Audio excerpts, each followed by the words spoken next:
National Weather Service in Nashville has issued a severe thunderstorm warning for southwestern Stewart County in Middle Tennessee, Houston County in Middle Tennessee, northern Humphreys County in Middle Tennessee, until 7 p.m. Central Daylight Time.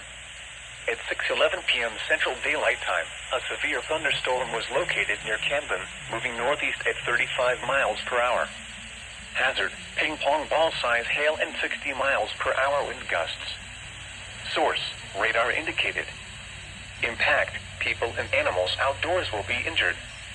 Expect hail damage to roofs, siding, windows, and vehicles. Expect wind damage to roofs, siding, and trees. Locations impacted include Waverly, Arion, New Johnsonville, Tennessee Ridge, and Houston County Airport. Prepare immediately for large hail and damaging winds. People outside should move immediately to shelter inside a strong building. Stay away from windows.